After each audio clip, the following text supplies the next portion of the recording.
People are still logging on, but we're gonna be punctual and get things started. That's okay. Welcome to this inter-industry discussion on decarbonization targets hosted by GIZ FABRIC.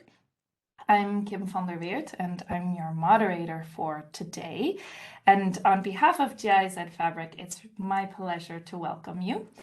I'm joined today by a really awesome panel, and I'm very excited to introduce them. We've got two people who are representing brand perspectives, two people who are working in the fashion supply chain, and we've also got somebody working in an NGO and policy type role. I'm going to introduce them fully in a minute, but I'm going to start with a bit of housekeeping. So I want this to feel as informal as possible. So I'd like to invite you to turn on your cameras if you want to. You don't have to, but if you want to, we'd love to see your faces. It's always nice to not feel like you're talking into a blank screen. The event is being recorded, and the recording will be made available online. You'll get an email with a link about a week after the event.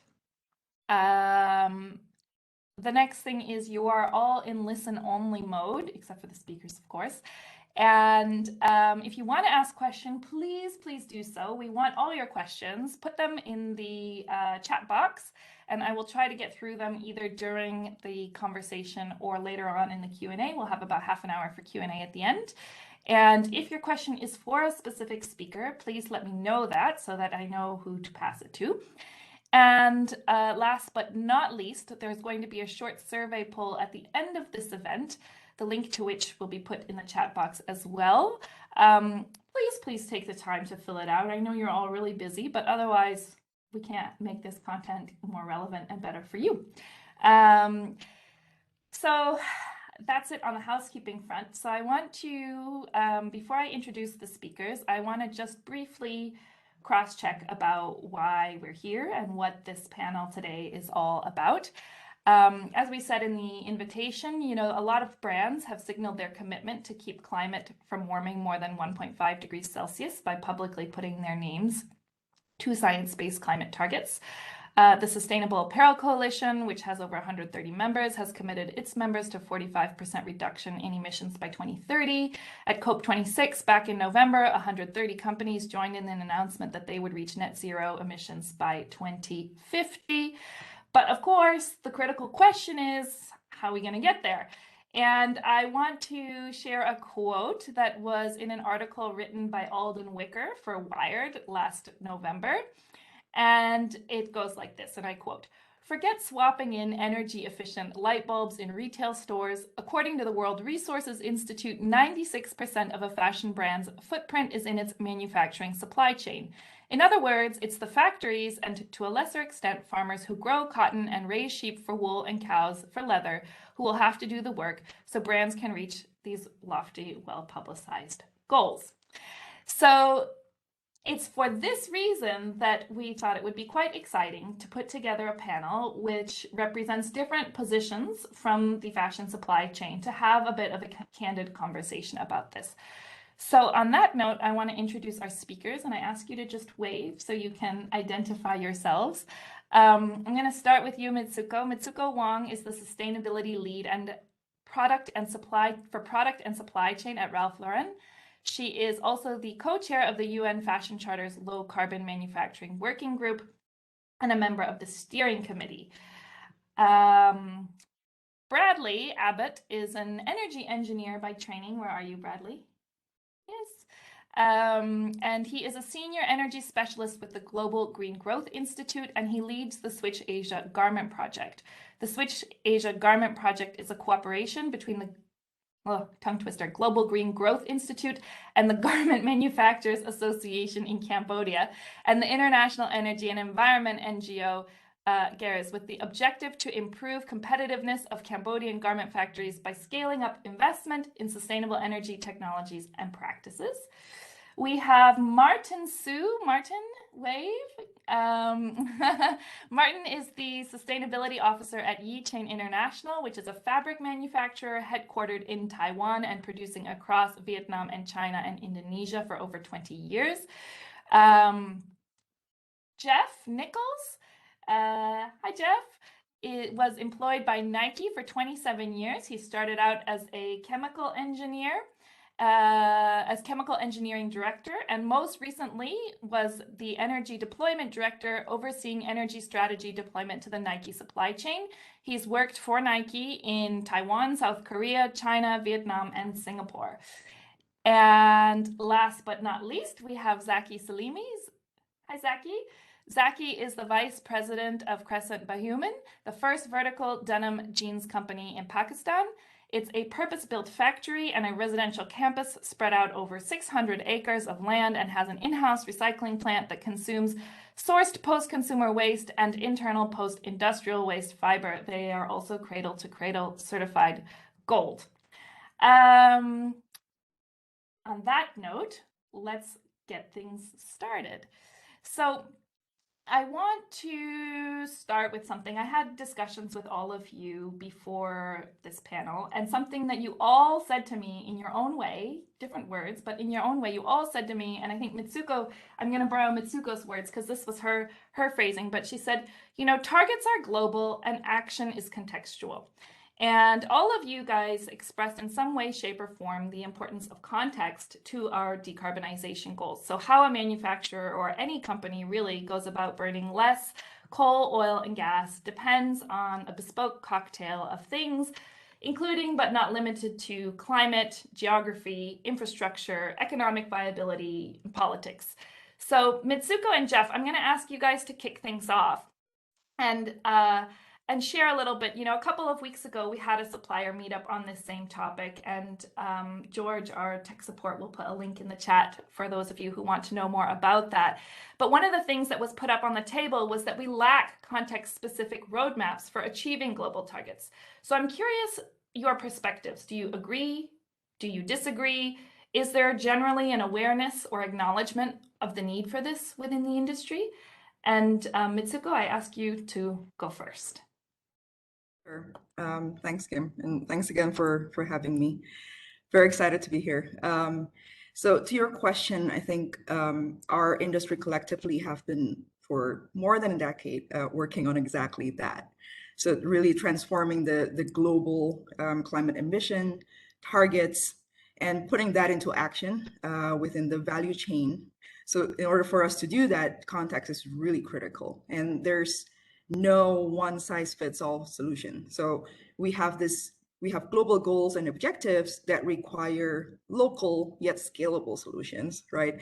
And those are dependent upon the feasibility, the availability of technologies, the fuel alternatives in the region. So context is critical to unlock a lot of concrete actions that is needed to decarbonize the value chain from farm level mills, factories, all the way down to the consumer. And I think the textile and fashion industry have been making really good progress because we continuously see a really rapid growth in viable solutions and technical expertise in our sourcing and manufacturing regions. But still, we still have a long way ahead of us.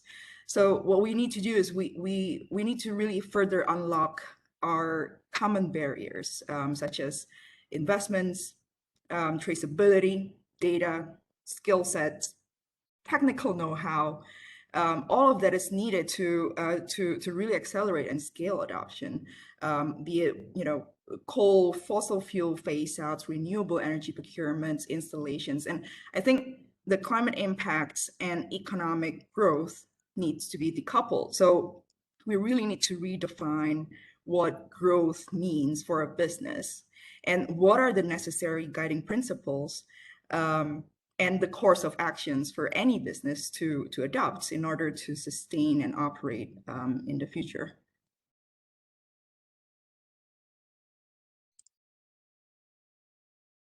I think you're on mute, Kim.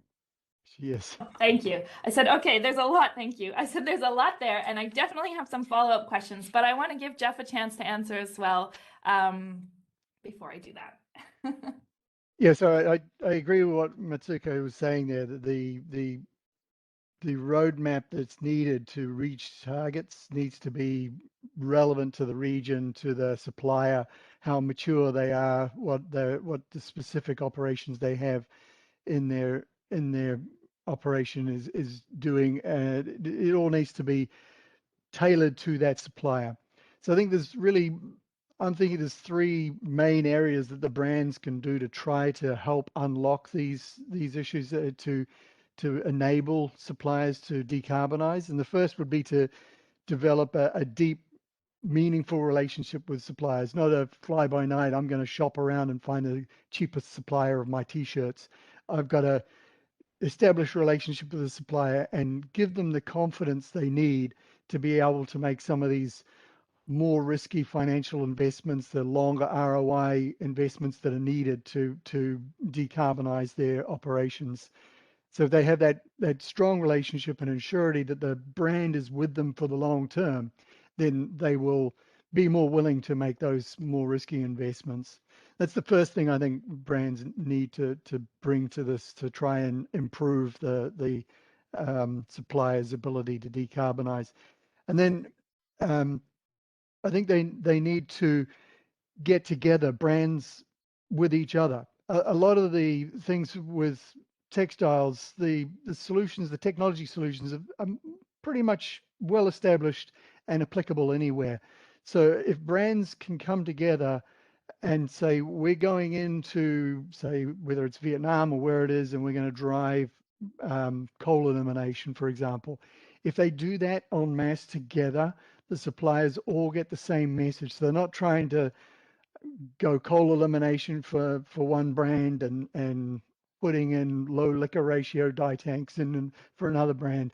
They've got the same set of initiatives that they're working towards in collaboration between brands. So if brands can work together and then collaborate in different regions, that will also help suppliers see clearly what it is they need to implement and when and on what timelines.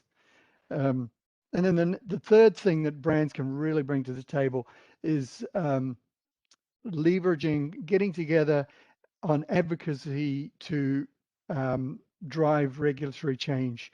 So it's particularly to allow access to renewables and removing fossil fuel subsidies in some countries, so that the governments that are operating in these countries are getting a united pressure put to bear on them to make access to renewables better, so that the suppliers can effectively decarbonize. So those are the three big things that I've got that really can bring some context and regionally specific roadmap for decarbonization. So develop meaningful relationships. Brands need to collaborate and streamline their strategies, and leveraging advocacy to drive regulatory change. Yeah. Thank you. I am curious. I'm gonna hand over to Bradley in a second here, but I want to pick up on a couple of things, and I'm gonna put them on the table, and then you guys can go through them one by one. Mitsuko, you said growth and climate needs to be decoupled. And I want to ask you to elaborate a little bit more on this, because one of the things that has come up in conversations that I've had, and you can say whether you know what your take is on this, but one of the perspectives that's been put on the table is that it's a lot easier for companies operating in the global north, brands, to decouple their growth from their climate targets than for companies in manufacturing operating primarily in the global south. I'm curious your take on that. And then Jeff, for you, I wonder, you know, it sounds so straightforward. Develop deep, meaningful relationships. Brands need to work together and streamline their strategy, and they need to leverage advocacy. But what do you see as the the key barriers to actually doing this? And do you think that, I mean, this is your point of view on how this should be done, but do you think that there's generally consensus within the industry and amongst brands that this is the way to do it, or not? So Mitsuko, I start with you. Thanks, Kim.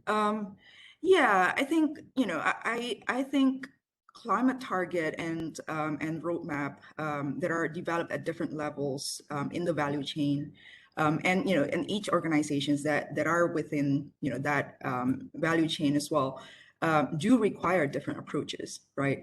And when it comes to manufacturing, we again we need to focus on the context of the facility, considering all the nuances, where they're at, right?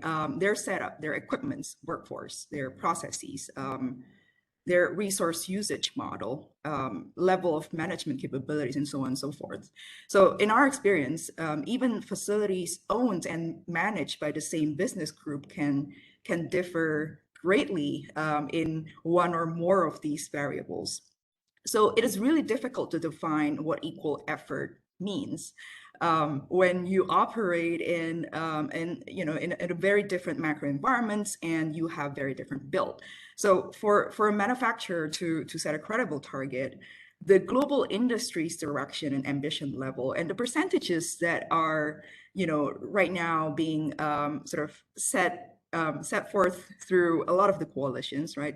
It only helps provide a clear guiding principle, as in where we as an industry need to be by 2030, 2040, or even 2050, right? So, but then the key to really unlock that and transform that into action is through integration into the business planning and strategy, so that reduction pathway all needs to be tailored into the operating context. So from there, I think, and I do agree, for a manufacturing facility, for instance, they can develop a robust reduction plan that includes projects for short term, medium term, and long term, 7-10 years and beyond, right?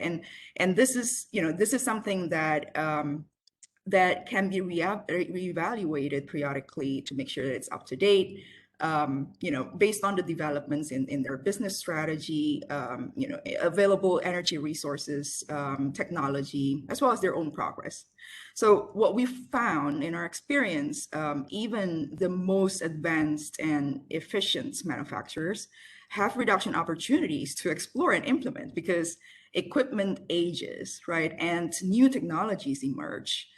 They scale over time. So I think our role as a buyer, as a brand, is really to ensure that we drive down the carbon intensity of our product manufacturing, yes. And this requires, what it means for us is that it requires a really strong and mutual partnership and really alignment with our manufacturing partners in developing and achieving and determining what is the right long-term goals and climate pathways. So this is why our supply chain sustainability initiatives are very much focused on supporting our manufacturers in establishing these tailored roadmaps. And we are, of course, collaborating with the industry coalitions, Sustainable Apparel Coalition, Apparel Impact Institute, UNFCCC, Fashion Charter. And through those, we want to create and scale that collective action. Yeah. Jeff, I'm going to come back to you in a minute, but I want to open, and Bradley, I'm going to come to you in a minute as well, but I actually want to open the floor to Martin and Zaki. Both Jeff and Mitsuko have talked about the importance of partnership, of long-term collaboration. I mean, what are your thoughts on this? And Martin, I'm going to start with you. I think it's in a way true. I think most of the brands who sign out to be agreeable on certain reduction targets, whether it's for 2030 or 2050, have set some kind of goals there. And like mentioned earlier, it is applied to its value chain base. And I think that's the case throughout the past year that we've been working with our brand partners to try to reach that goal. But I think what's been kind of lacking from the perspective of our end of things is that there seems to be a gap between the goals and the ways to achieve it and the in-between means to get there. And in a way, for some cases, to be pretty, quite frankly, from our observation, is that gap simply comes down to the cost of it. A lot of the known technology, whether it's some kind of boiler, some kind of a pipeline, some kind of fuel source, wherever they are from, what kind of source they are a direct increase in cost compared to the current operations. And it's in a way sometimes not necessarily about the tech that needs to be in play for that to be successful install and change. It's the cost. And I think that's kind of the tricky part in the whole conversation is that if we have a goal to reach from today to maybe 25 to 30 or to later on to 2050, how do we distribute that shift in costs, assuming there isn't a clear, let's say, carbon tax of some kind, tariff, what have you, coming out soon? Because comparatively to the current model, energy is energy, right? Like I get my energy from coal, I get my energy from gas, versus biofuel, electricity, and other things, renewables, are all powering our facilities, but the cost is different. So how can a facility to be justified and to be supported throughout that process, assuming everything else could be solved? Obviously, I think probably Bradley will correct me later on with some other tech that can be probably better. But from our perspective, even if we solve all the technical issues, it comes down to the redistribution of costs and sharing in a way the risk of that transition. And I think mentioned earlier with the return on investment, to look into that and seeing, like, okay, are we a partner to move forward to reach the goals? So that's kind of in a way from our perspective of things of how this whole structure, and in a way what's been in a way kind of lengthy in discussion, supportive in tech, supportive in kind of a roadmap. I think that all exists and that's great. But when it comes down to the actual practice of cost structures, that part isn't that clear, at least from our perspective. I think that would be something that to be interested to be discussed upon.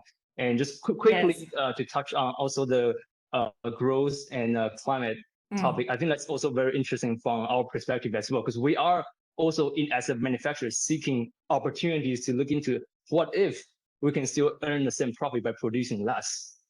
It's also good for us, right? Like we know you use less energy, resources, manpower to reduce costs, but if that can still generate the same amount of profit, why not? But I think that's something really not being investigated into going forward to the future. So I'll be very keen to discuss further on that topic as well. Thank you.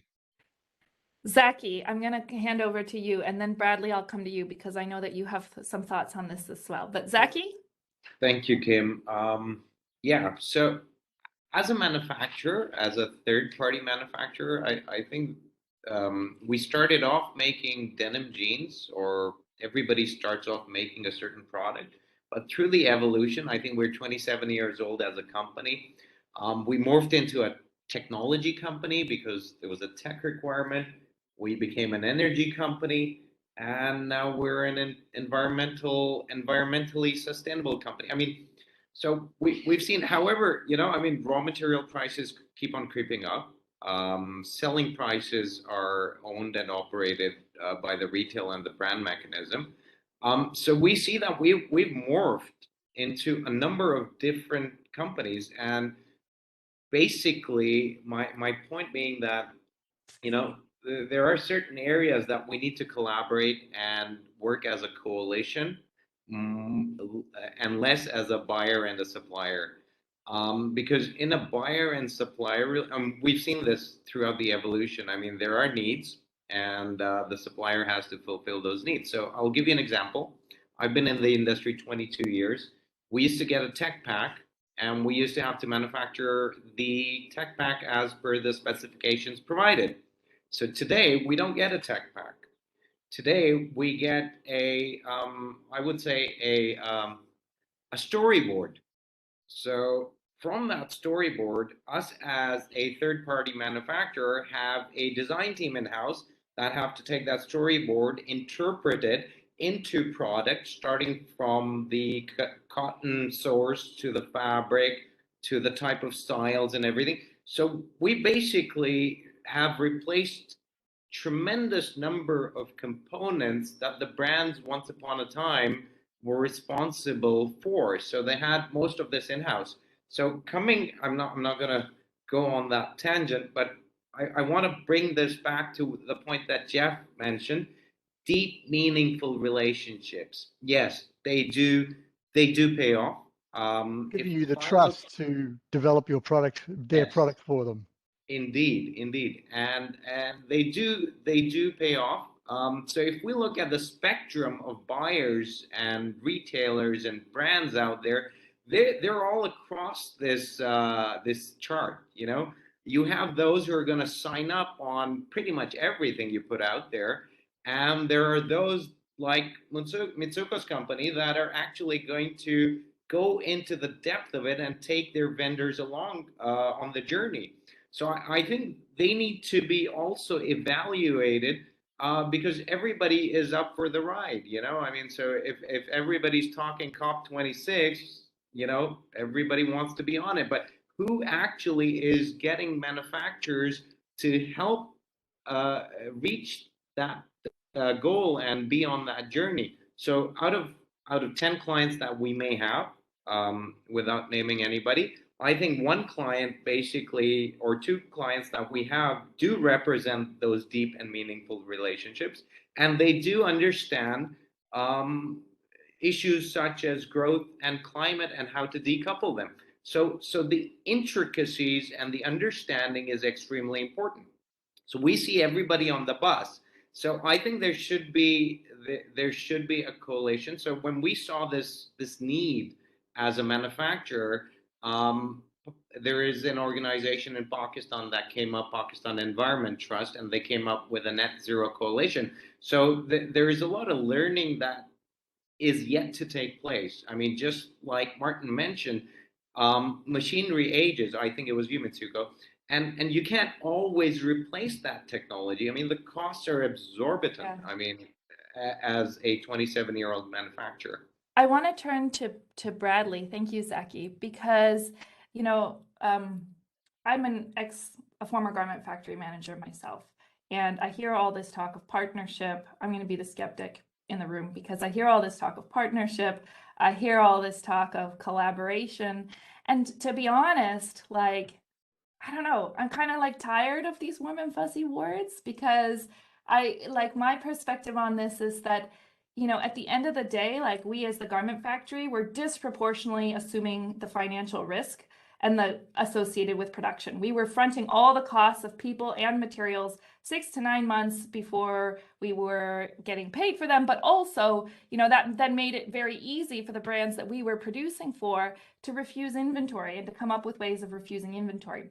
And the reason I bring this up is because, Martin, you touched on cost. Zaki, you also touched on cost. And who is going to finance the infrastructure and the investments that are needed? But also, the other part of that is garment factories have to have not only access to finance, but also have to have an incentive to do so. And I want Bradley, one of the things that you and I have talked about in the lead up to this conversation is that, yeah, financing is important, but even if we were to solve this particular piece of the puzzle, would that be enough? Yeah, thanks. Yeah, I mean, I can just talk about the context here in Cambodia, which you're kind of familiar with, or you absolutely are familiar with. And yeah, I think it's interesting. I mean, the panelists or I should just talk about Cambodia. I mean, in Cambodia, the factories that our suppliers, their customers aren't necessarily premium brands. I mean, there's some, but the vast majority of the sector supplies to what are value-oriented products, or products that are purchased by brands that or buyers that really don't care about sustainability or have very little care. But yeah, I think you're absolutely right, Kim. Looking at who shoulders the risk in investing in sustainability. I mean, we all know that for a shirt, the costs for energy and things that are related to sustainability are minuscule. You know, if you look at the FOB price, perhaps. So yeah, we have to. I think we have to find more innovative ways to, you know, look at the factories, suppliers' real risks, which, like you were saying, purchase of material, payment terms, these types of risks, to and link that to sustainability. There's, of course, you know, initiatives by, you know, entities like the IFC that have these supplier trade credit instruments, for example, that can link to sustainability. But I think one of the, you know, real, if I had to guess, you know, if you know, they would only deal and offer these instruments and these products to factories that are, you know, look like good credit risks, and not that we would want to lend to bad credit risk, but I think the penetration to factories and where we need to be in you know, this type of approach, there's a lot to be done. I would also say that, you know, you know, with garment factories, I think everybody on the call would know that the business horizon is so short, and, you know, investing in something that even looks like it would put them at risk of, I mean, you know, just having investing in capital. You know, factories here are mostly rented, but even beyond that, you know, something that disrupts production. I mean, their factories are very risk averse. So I think there's also an argument to have another, you know, we're talking about context specific. I think this gentleman that was in Pakistan talking about in-country organizations to partner with, and I think there's a big argument for, in a country-specific context, to really support these entities that can facilitate, you know, finance. And when we talk about finance, it's not just about money, right? There's loads of money available and cheap. That's not the issue. I mean, we can talk about brand examples. I think we'd all know of the mobilizing money for sustainability investment is not a problem. It's actually finance is also, there's a lot of pieces of the puzzles, as you put it. You have to have the people on the ground or an organization to facilitate finance flows, and that means project or origination work, doing the hard work with the factories, providing that continuity. When we talked about brands partnering on technologies, for example, I mean, I think you know, it's hard for brands or factories to partner together. I mean, that's what I've seen here in Cambodia. So I think what I'm getting at is there's a need for an entity to really be a buffer there, and this is really context specific. And you know, that's what I've realized here in Cambodia.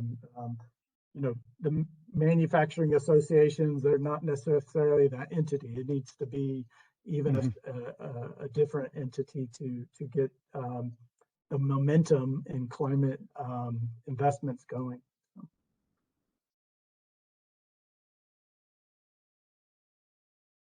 Oh, Kim's muted again. Sorry, I said thank you, Bradley. I want to shift the conversation a little bit because we've been talking about context-specific roadmaps. I think the key theme that has come out is the importance of long-term partnerships. But the other aspect to this question, which has been, I think, sort of permeating this conversation, and Mitsuko, you already addressed it directly, I think, is what's just. Because on the one hand, you know, something that came up again in the supplier meetup a couple of weeks ago was that, you know, it's a lot easier for manufacturers that have taken the lead in reducing emissions or it's a lot harder rather for manufacturing companies that have taken the lead in reducing emissions to hit these global targets because they've already cleared all the low-hanging fruit. So all the easy stuff is done. And so, and this isn't really about nitpicking or saying, hey, you know, I don't want to do my part, but it's really fundamental to our collective success because we need targets and by extension roadmaps that are built around capacity and potential, and which countries and which companies have the capacity to take different things on, and in which context is this also economically feasible. So, and this approach is also articulated in the United Nations Framework Convention on Climate Change in Rio in 1992, which uses the term equal but differentiated responsibilities. So my question for you, Jeff, Mitsuko, Martin, Zaki, is, okay, context-specific roadmaps is one piece of the puzzle, but should we even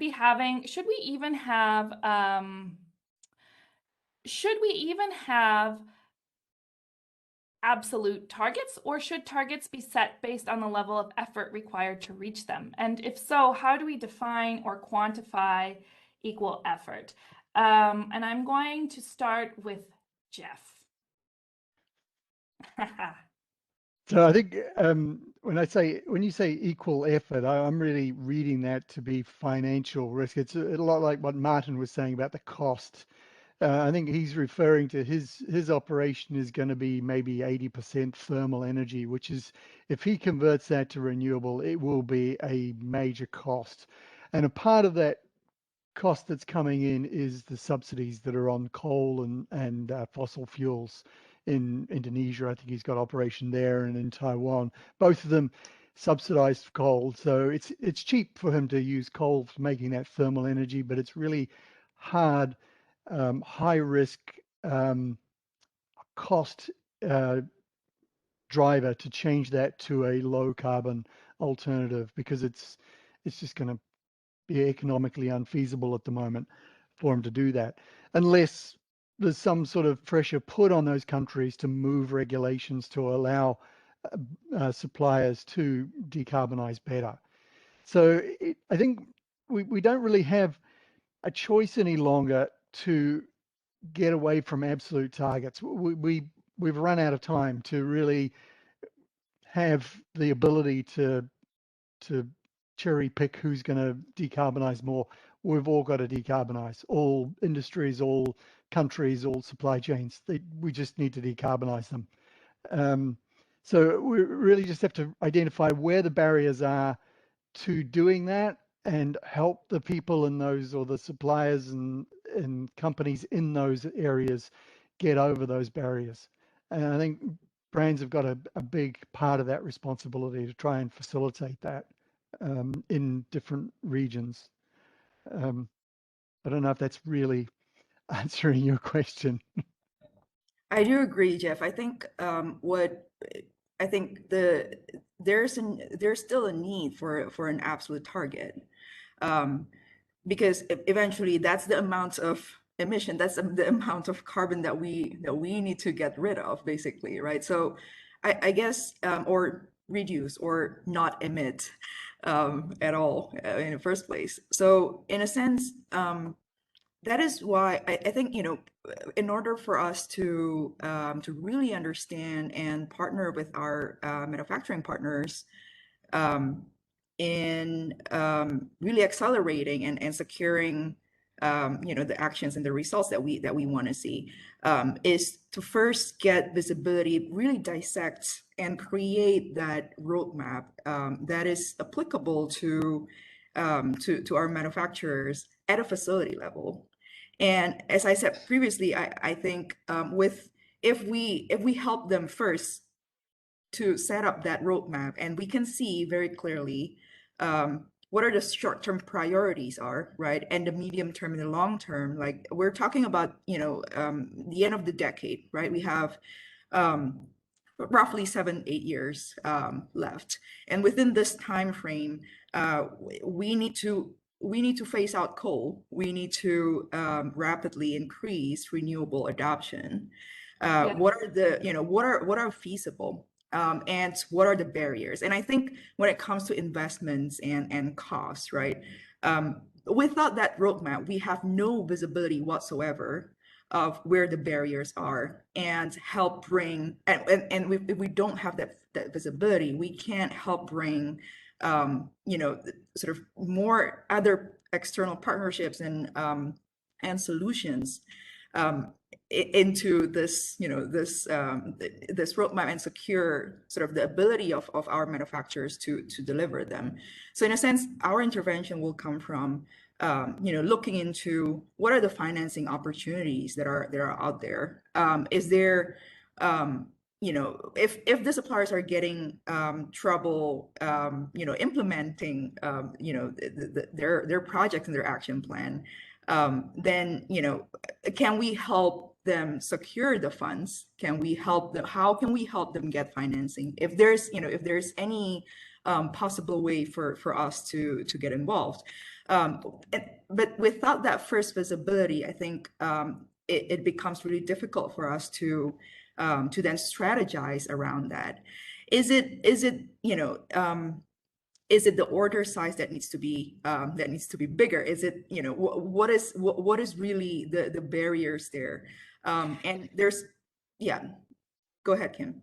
No, I was just gonna say, I was just gonna jump in here because there's a question in the chat box which I think is related, which I'm gonna read out in a minute. But I think I want to clarify the word absolute, because what I'm trying to get at here is, like, collectively as a planet, we need to reduce our targets, or reduce our emissions rather, by a certain amount, right? But the question here is about who should do how much, and does it make sense to apply to put a blanket number and say, okay, everybody has to do X amount, or should some people do more and some people do less? And I'm going to read the question in the chat box, and then Bradley, I'm going to go to you, and then Zaki. But the question is from Matthew. And it says, let's say a manufacturer recently replaced many of their machines, say in 2018, and is doing great on efficiency already. Yet this manufacturer needs to meet the same 40 to 50% reduction target by 2030. This is because SBT, Fashion Charter require a 2019 baseline. When we talk about context in the supply chain, shouldn't we consider past efforts? Also, for us, it's less about financing. It's about lack of policy to enable corporate PPAs and VPPAs to reduce Scope 2 electricity emissions. How to take this context into consideration as well. And so what I read between the lines there in that comment too is it's also getting at this same question. What's a just way to decide who should do how much? Bradley. And then I'll come back to you, Mitsuko. Oh, I think, Bradley, you're muted. I also want to say something there, Kim, Okay. but after Bradley and Mitsuko. Okay. No. I was going to comment about the issue with thermal energy, but I think what the in the chat box is interesting about policy and you know, how to approach that. I just want to comment. You know, I mean, my impression from working in Cambodia, I mean, of course, you know, we have lots of people running around crazy, advocating to the government to do different things to turn and Bradley, what I don't see is Bradley, Bradley, you're cutting out. Yeah, you're cutting out. I'm gonna shift to Zaki and see if you can sort your internet connection. Zaki. So a couple of things coming to mind. I completely agree with past efforts. Over the last 27 years, we've planted over 850,000 trees, and if I translate that, that's approximately 16,000 tons of carbon. So I mean, so when we talk about past efforts, current efforts, first of all, there should be a tool. Okay, so we need to incorporate some sort of a risk and reward methodology as well. So those who do invest, I mean, 18% of my energy to transfer to green energy, solar, was more than $4.5 million. I mean, so the kind of investments we're talking about, they need a reward system associated with that as well? So do we put a tool in place? Because everybody's gonna yell at the top of their lungs that I'm the best, I've done the maximum, most effort. So how do we measure all of this, first of all? And how do we reward those? I don't want to lose a customer because I didn't reduce 10 cents on a pair of jeans, for example.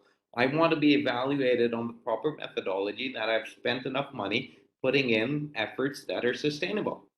So I think I'll leave it at that. Yeah. Jeff, and then Mitsuko. Okay. The only thing I wanted to say is a percentage target, it's a percentage. It's not really an absolute. Absolute would be a tons or kilograms target. So if your carbon footprint is small already, 45% of that is a smaller number than if your carbon footprint is big. So reducing 45% of already small number, it presents the same effort as producing a big reduction in a big carbon target. So a big carbon footprint. It's a percentage. True that as you go further down, as Zaki says, some of the things you need to put in place are going to need to have longer term investment, longer ROI, less internal rate of return. There's going to be higher investments needed. Just replacing light bulbs with LEDs is fairly low cost. But if you've got to go in and put in low liquid ratio dye tanks, you're talking millions. So there are differences in the costs amount that you can reduce your carbon with. But 45% reduction from a small number that's already small is still going to be about the same effort if you've got a big carbon footprint and you want to reduce it by 45%, because you're going to have to reduce so much more from a big carbon footprint, because it's a percentage number, if you see what I'm getting at. Mitsuko. Yeah, and I guess I've touched on this earlier as well. I think, and what we've been starting to look at when it comes to our supply chain decarbonization strategy is also the carbon intensity. So in a sense, if a supplier has a very low carbon intensity already, like we need to sort of build a muscle, to be able to understand in our value chain which manufacturing or which product lines, which pockets in that value chain has low or high carbon intensity. What is the current state of that? And what we really want to be working towards in the coming years is to really bring down the carbon intensity per unit product that we make, at a material level and garment level as well, and work closer with manufacturers that are willing to to lower their carbon intensity if they're currently moderate or high, as well as continuing and deepening partnerships with suppliers that has already low or carbon intensity to begin with because of their past efforts, right? So I think we need to, I think, are we too fixated on numbers and percentages? Are we, I think we might be, because it's the easiest way for us to communicate ambition, the easiest way for us to to communicate the magnitude of effort that is needed, right? However, I think again, I believe in order to realize all of that, right, it becomes really important for us to look into the intensity, because if we really lean on lowering our intensity, then we reach our target naturally. And what are some of the barriers that that stops us, or today, or our partners? What are their challenges to lower their carbon intensity, and where are they? Can we benchmark that? And I think the tools that we have currently in the industry doesn't allow us to really straightforwardly, very easily benchmark that. So we've been working on analysis with our partners as well to really understand what that means. And with the current partnerships that we have, where do we need to be in terms of intensity in the longer run? What type of roadmaps that we need to co-develop with our partners in order to achieve that? Thanks. So sorry, Can I just say there, Kim, sorry to interrupt. And then I'm going to go to Masuko you, says- Martin. What Masuko said is quite true, that carbon intensity, the carbon per unit of output, is a really good way of rewarding past behavior. Because if a supplier has a low carbon intensity, they can get a reward from their brands that they're supplying to. If the brand is preferentially going to suppliers with low carbon intensities. But there does, as you say, Mizuko, needs to be an industry standard out there to be able to define and measure what the carbon intensity is. Martin. Yeah, I just kind of want to echo what Zaki was saying earlier. I think there's really a lack of a system of incentivization for the process, along with the past efforts. Because I believe there are definitely many multiple ways, including planting trees I mentioned earlier, like a decarbonize or support that process as a manufacturer. But if the options are limited by our partners to say the A, B, C are the option way to go, and we have to choose either or all of them, then we are limiting the options that we can actually apply. So that's kind of one of the things that we are seeing today. And then the other situation is related to the incentive. Sure, there might be option A, B, and C that we need to achieve or follow. But then what's the difference between me trying to achieve that today, next year, in 5 years? If all the results are the same, strictly speaking, as a business, not a nonprofit, people will choose the later, right? So they will prolong the change and shift needed that's urgently needed for now with the climate crisis to wait for later, because there's no differences for me to change today versus next year and then also 5 years later.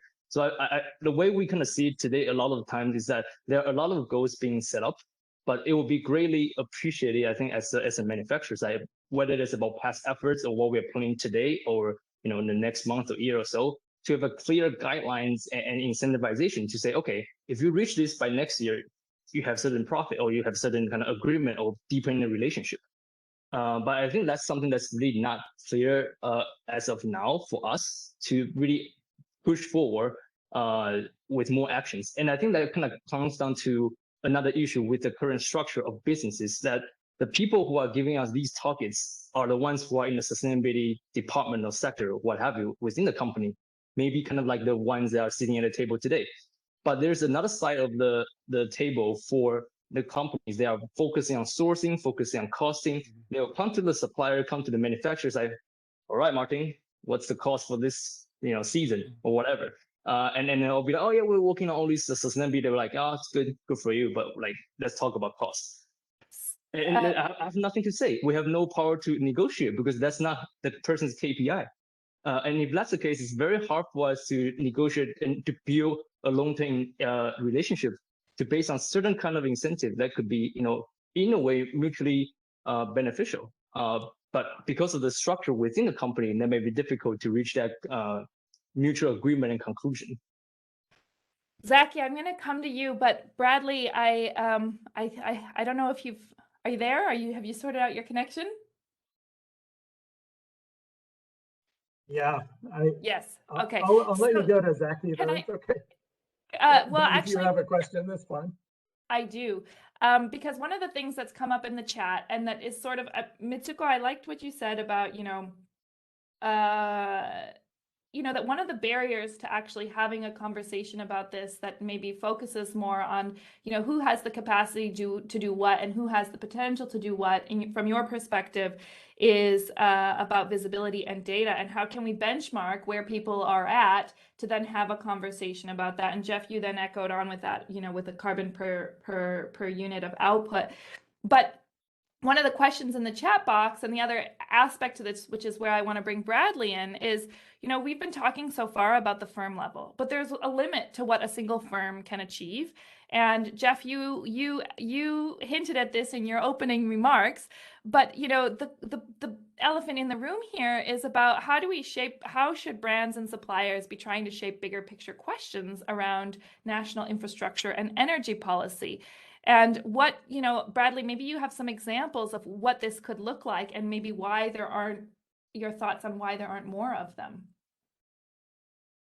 Well, I just had I mean, what I was trying to say previously about this, the comment in the chat box about the renewable energy policy, especially here in Cambodia. I assume there's different challenges in different countries, but you know, what I don't see is brands and factories actually teaming up. And I mean, you know, when we talk about factories, I know it's that there's many factories and it's hard to get them all, you know, to speak with one voice. But I mean, I don't see that cooperation level, like say with the brands in, you know, the Garment Manufacturing Association here, going to the government with a unified voice to talk about policy changes. It's very difficult. What they're trying to achieve in Cambodia is very difficult, and it takes actually everybody to speak together to the government about the. I mean, if we're talking about there'd be other issues, but solar PV and the ability to the tariff policy is the primary issue. But my point is, I don't see that. I see plenty of brands getting together and somehow agreeing with themselves to write letters and whatnot.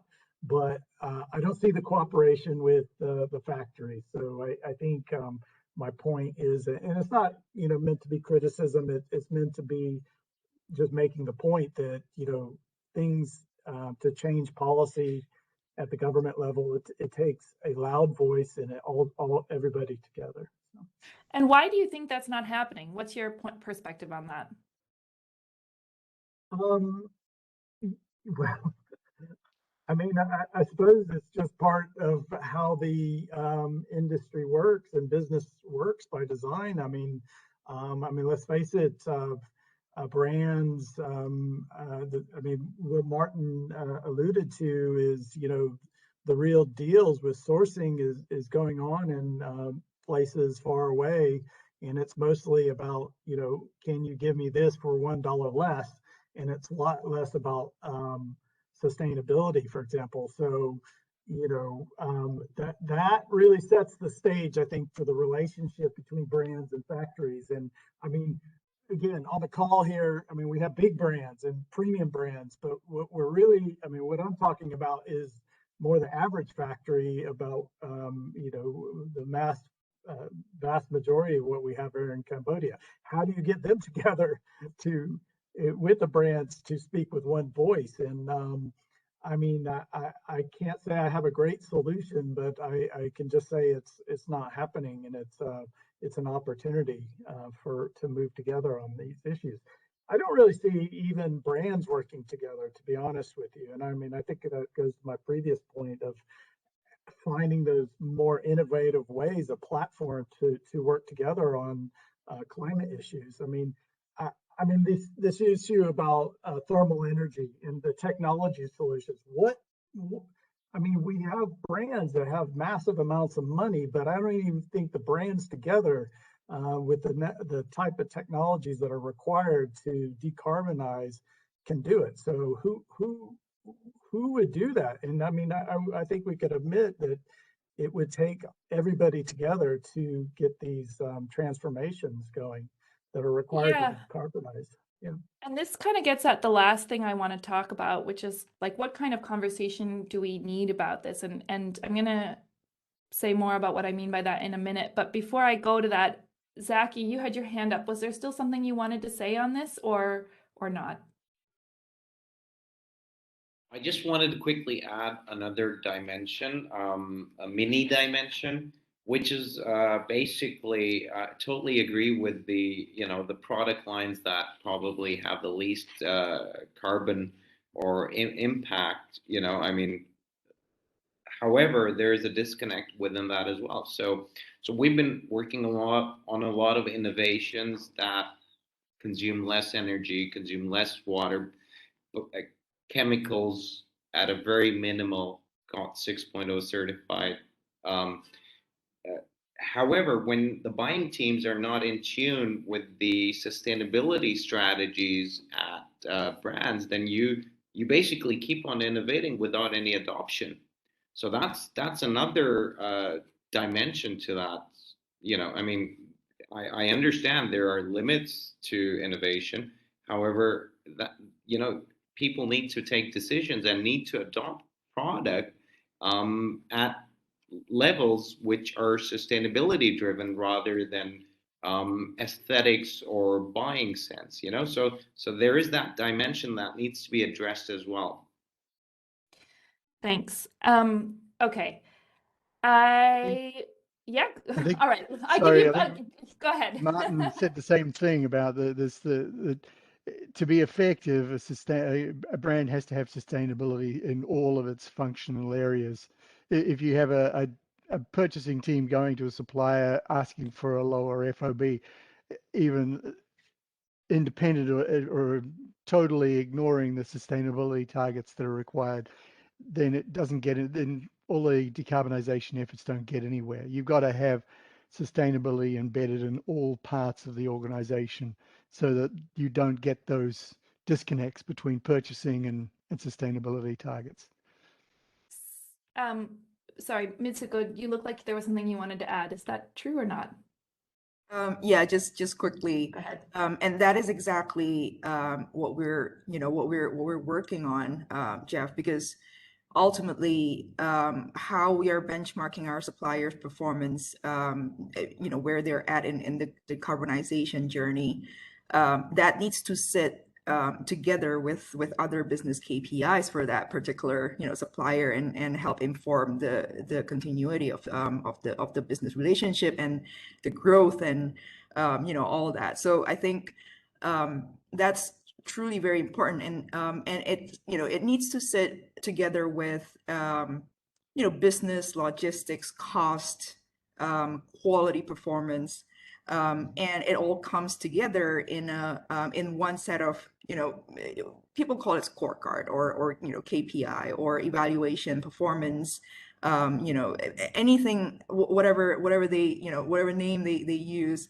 But it's really critically important so that once an organization, once a brand organization has that implemented, that really informs the supplier segmentations, right? The supply chain segmentations, and certain segmentations are more strategic and key, right? And how we develop those partnerships becomes really important too. And that's we once we have that sort of data as an industry, right, and we are utilizing them effectively, then that's then we progress towards truly embedding that into our business strategy. That goes to conversations around long range planning, future sourcing strategy, right, allocations and all that.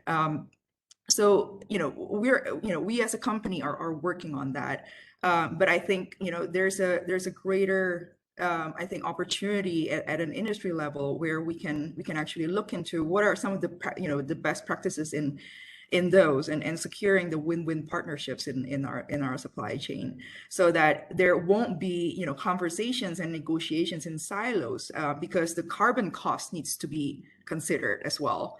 The investments also needs to be considered, and what are those that we can invest in the form of business and orders, and what are those that needs investment outside of that sphere, outside of that sort of core core business relationship.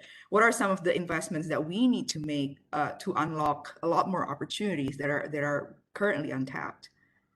Thanks. I'm going to open it up to audience Q&A in just a second, but I want to put my last sort of thought on the table and give you each a chance to respond. But, you know, on the one hand, we've been talking about, excuse me, context-specific roadmaps and how we have context-specific roadmaps for achieving our decarbonization goals. We've also been talking about, well, how do we look at, you know, how do we make, you know, when we're talking about targets, how do we set goals in a way that is sensitive to who has capacity to do what and who has the potential to do what, and where is this also economically feasible? But and as a result of that conversation, the word incentive has come up a lot.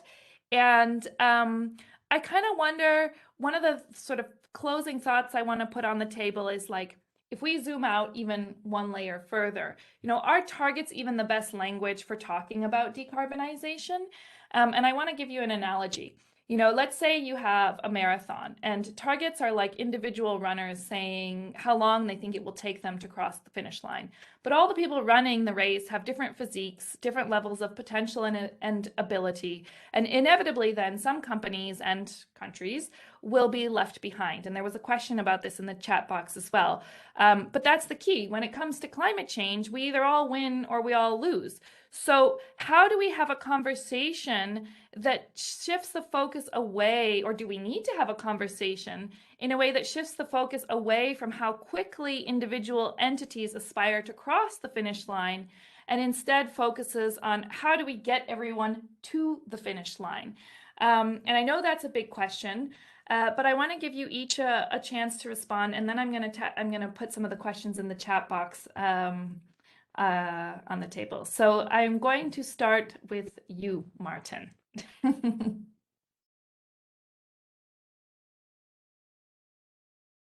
Definitely a big question, and definitely I agree with there's different speed between different runners and players within the game, and I think that's in a way what I was more thinking of as an incentive rather than any other methods of methodology to treat the situation. Because right now I feel like the whole mentality and the mechanisms are in a way more focusing on, I wouldn't say so-called penalty, but it's more like a must-have or must-do in a way. That's where we're heading towards.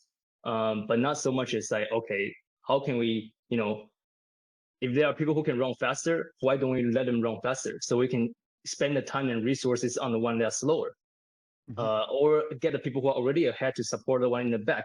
Obviously, it's a little funky since we are kind of in a competitive environment as a manufacturer, but if you are so much ahead, how much would that really be to support the others? And also, I think I like the idea previously mentioned from Bradley. What if we work as a team, that we all move forward a little bit together by changing the current system of the energy system of a certain region or a certain country? And I think that's definitely something that's worth looking into. So yeah, I would just like to like reiterate the whole concept. But I think aside from try to look at that we are all different, but also create mechanisms that we can all in a way run in our same speed, right? So people should feel comfortable going their speed. But obviously we're under time pressure. I guess that's maybe the difference between marathon and climate change right now. Marathon, you can kind of keep going, kind of. But we have a time limit with climate change. So sure, if we can allow the people who can run really fast to incentivize them to finish, maybe they can be the one to walk backwards and to cheer the people who are still walking or you know, jogging along the way in collaboration with other the brand partners to support those other manufacturers, so to speak. So I think there needs to be some kind of mechanism in place to like not hinder anybody who actually wants to be more aggressive and more willing to support and change. And I think that kind of speaks to the people at the table here, right? We're willing to share our thoughts, support each other, no matter where we are in a game. And I think that mentality is there, I believe, within the industry, but there is a lack of a mechanism and a space to create that kind of, you know, collaborative mindset, wherever that would be and how that would be, to move forward. So once that is set up, once we are comfortable as we are actually getting incentivized, getting our reward, so to speak, by getting to the finish line, why don't we walk back and support others? I think if that's kind of the case for our, you know, our company, we'll be happy to do that. But if we cannot even get to the finish line because of other issues, then it's a little tricky and difficult to try to support each other to move forward. Because before we get to the finish line, we're all still kind of competing. And that's not good. I think that's a little, counterintuitive to like, we're trying to save the world by competing with each other. Shouldn't we work together? Bradley, 2 minutes.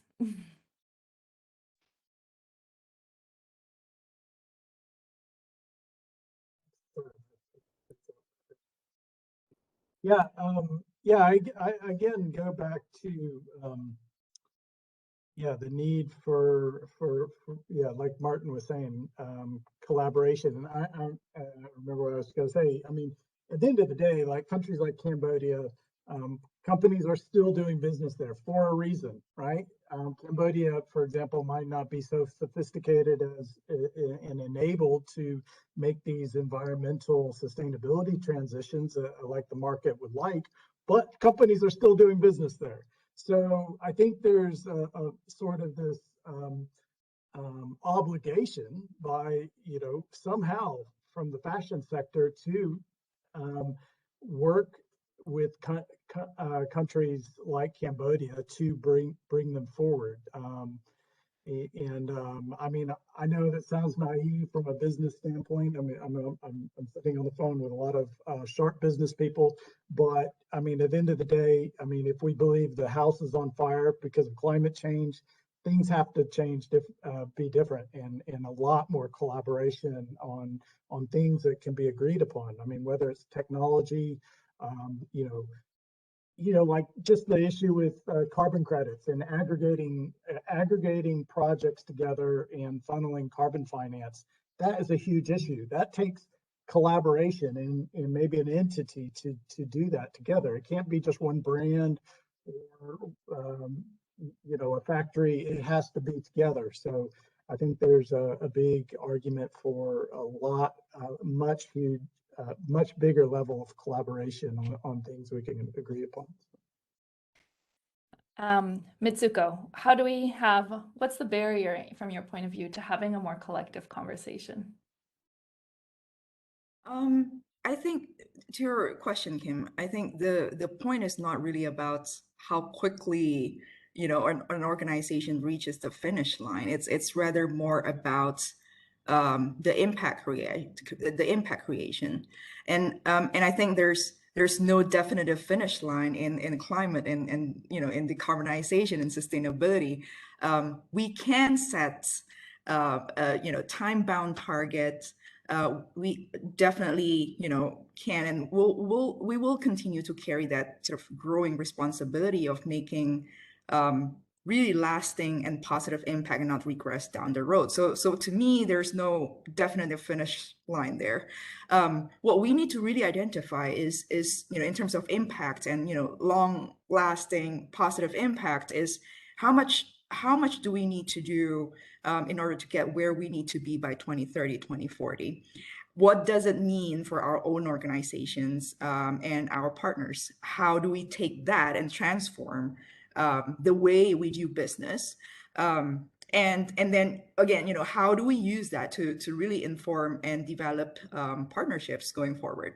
And to Bradley's point, that can be in the form of bundling projects, making sure we collaborate in finding and unlocking a lot of those challenges in financing and technology barriers and perhaps policy engagements as well, right? So I think these are exactly the conversations that we are having as an industry, and we need to continue having.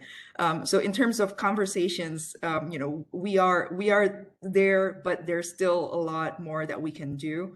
But then, from those conversations that we are having, that we have been having, really trickling them down to different streams of activities and unlocking them to then create lasting impact. That's where we need to be focusing on. Okay. Zaki, I'm going to 2 minutes. Okay, I'm going to be strict.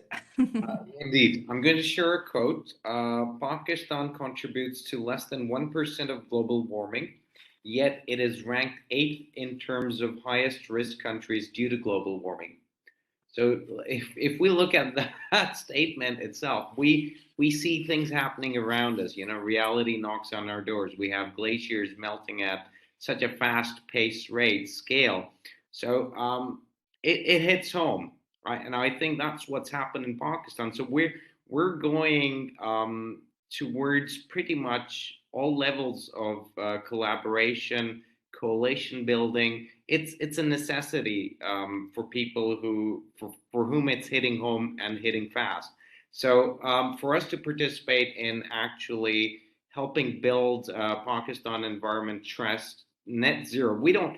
You see, I'll just give you a quick example. When the first ERP systems were deployed in the textile industry, nobody, I mean, people didn't have that in-depth knowledge, so there was a lot of money that went to waste. I mean, you installed one system, it didn't really give you the results you needed. You put in double amount of money and got a new system in. So I think there is an expertise requirement, and that expertise requirement needs to engage with sustainability initiatives on part of brands as well. And there's a lot of I won't use the word financing, but there's a lot of funding available for, let's say, green projects, and our ability to access them as a collective can ensure a brighter future indeed. Thank you. I think that was under 2 minutes. Thank you, Zaki. And Jeff, I turn to you, and then I'm going to tackle some of the questions in the chat box. Okay, just real quickly, everybody else has said some great things. And I think the main thing for me is if we're comparing this to a marathon, we just can't afford to wait for everybody to slow down, to wait for the slowest runner to cross the line. If there's somebody that's going fast, as Martin was saying, let them go as fast as they can. If we've got the ability to put corporate PPAs in Vietnam, we should absolutely do that and push it forward. If there's something available to do to decarbonization of the supply chain, then we need to act and get that done as quickly as possible. It means that some people won't have access to these things and won't get there as quickly. Some suppliers won't be able to decarbonize as fast. They'll eventually get there. But if we get as many people over the line as possible, as quickly as possible, then we can really focus the effort on those that don't have the access to decarbonization opportunities and get them up to speed as well. Okay, I'm going to turn to some of the questions in the chat box, and if people listening have more questions, please put them in the chat box. This is the moment. There is a question from Dan about, do you support product labeling initiatives which estimate the product's carbon footprint to drive industry accountability and customer choice awareness for decarbonization? Anybody wants to tackle that one? There's been a few efforts. I think I'm thinking of some supermarkets in Europe that have tried that and kind of failed. It's really problematical and difficult to do. There's got to be very tightly controlled where you're going to start and where you're going to finish. Is it going to start from growing cotton and raising cattle, or is it, what is the start and end points for your measurement? It's got to be very easy, very clearly defined and understood. It leaves things way open for a lot of greenwashing if you don't get it all nailed down very, very securely. Zaki, you had your hand up. Yeah. Yeah. So we've just started a pilot. We've signed a MOU with a Swedish company, Papertail, where we will be disclosing pretty much everything that's gone into your jeans. So everything from the energy to the water to the chemical. I will go as far as saying, you know, to the seamstress or the stitcher who's actually sewn the garment. So I think blockchain is going to play a big role, and you know, it is going to give choice to consumers, definitely. Thank you. Does anyone else have anything? Martin? Yeah? Are you? Yeah, I think it's a good idea in a way. But I guess two thoughts on that. The first one, if we were to implement such kind of thing, it also trickles down to I think the same topic we had earlier on with incentivization as well, because who's actually supporting the effort to make it so, right? So how do you actually provide such kind of material or production processes to make that differences in numbers of that product within certain product lines of a brand or between different brands? I think that needs to be set out clear as well, or is more of shifting the responsibility to the brand side, or it's actually a shared effort between the supply chain. And also to Jeff's point, I think maybe the easier way to avoid greenwashing, if there's some kind of more overarching thing as a carbon tax of such a kind, you don't even need such a thing on a product, because everything will be already being calculated within the production. So why would you need to care about a potato cost so much because there's a certain amount of carbon in it? Because it's already in there. It's just like everything else is in your product today. It's already calculating within the transportation costs, the labor costs, the material costs. As soon as you add another cost for carbon within the production line, it's already there. But the problem is we don't have that. And that's why we need these kind of mechanisms potentially to support that kind of system to be in place for consumer to make a decision. Yeah, so I think it's another side of the story is also there needs to be some kind of political system in place. So hopefully to help us to have that kind of mechanism to build in our society, because currently we're basically polluting for free, right? There's no cost in pollution. There's no cost in carbon. So we're just doing this for the past 10 plus, okay, maybe more, 30 plus years. And it's become very difficult if we need to fight a cost that doesn't exist to try to fight climate change. And that's why, I mean, I agree with the idea, but I think there might be other ways to make it so that's more applicable for other sectors and also within the production chain as well. Thank you, Martin. Does anybody else have anything they want to say on this question or no? Okay, then there's another question which came up earlier in the conversation, which I mean we've touched on throughout the last hour or so, but I want to put it on the table more overtly, and that is again a question from Matthew. What if the barriers to decarbonization are governments and their national energy policies or ambitions? I am going to put you, Mitsuko, on the spot for this question. What's your take? I think this is where a lot of the uncertainties are in a lot of our sourcing geographies, right, and manufacturing geographies, and as Jeff has alluded earlier, this is where really close collaboration is needed. And what's the barrier to that, do you think? I think when it comes to sort of partnership, there's very limited sort of leverage or negotiation power from a brand point of view, or any individual organization in the region, in the country, to advocate for this. So it needs to be, again, to Bradley's point, a really closely orchestrated collaboration between those organizations that are located in within that jurisdiction, and with the external organizations such as the buyers that helps influence the business activities in that region. So I've seen a lot of policies engagement in other areas, not only decarbonization, that are successful because there's that unified voice and very close collaboration and engagement. So I think this is probably something that the UNFCCC Fashion Charter can also help influence and drive. And when it comes to policy negotiations, we really need to think about, yes, there's the commercial incentives that we can help bring to the table, but then what are the other sort of political influence that plays a factor as well, a key factor as well there. Do we understand the barriers? Do we understand what are the, what are the true incentives of the, the other side of the negotiation there? And how do we, engage in those conversations? I think, in terms of the nonprofit or, NGOs or even government, bodies that wants to help facilitate that, there's always been a